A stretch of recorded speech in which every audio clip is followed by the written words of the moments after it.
Baldur, þetta að róla af stað, komin í nýtt lið, nýjan búning, hvernig svona tilfinningin örfáum dögum fyrir? Bara tilhlökkun, alltaf gaman að byrja og já, það verður bara gaman að fara af stað. Hvernig hefur þetta verið ólíkt að byggja liðið hérna upp í Tindastól með að það sem að gera í Þorlákshöfn fyrir árið síðan? Það náttúrulega það sem nýtt fyrir mig persónulega, náttúrulega að ég bara koma alveg inn í nýtt samfélag, það sem að ég bara að pröfa allt í fyrsta skipti. Þetta bara algjörlega nýtt og bara byggja upp mína hugmyndafræði frá grunni, þannig að það alveg nýtt fyrir mig.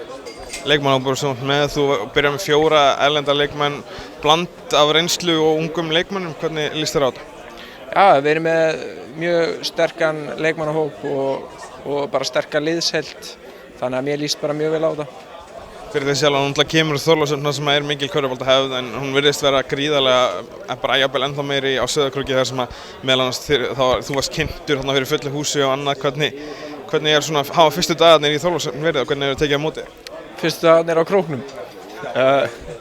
Þeir hafa bara verið mjög skemmtilegir, maður að kynnast fullt af nýju fólki og þetta náttúrulega bara svolítið í mínum höndum, ef ég ætla bara að loka mig af heima á mér þá ég ekkert að fara að kynnast neinum en ef ég fer og tala við fólk og opin persóna þá náttúrulega getur maður þrifist hvar sem á hnettinum basically, þannig að það svolítið bara svona mitt að vera opin og reyna að gefa af mér. Og komst með ákveðnar áherslur inn í Þórsliðið fyrra meðal annars með hugleiðslu og annað, hefur verið tekið vel í þessar áherslur á Sauðárkróki?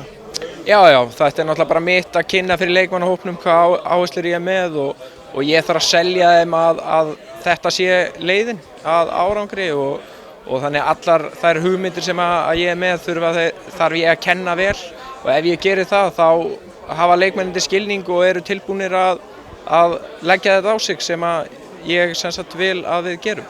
Þú búinn að hitta Þórólf núna? Ég bý í sömu götu og hann, ég aldrei búinn að sjá hann, þannig ég þarf að fara að hitta hann.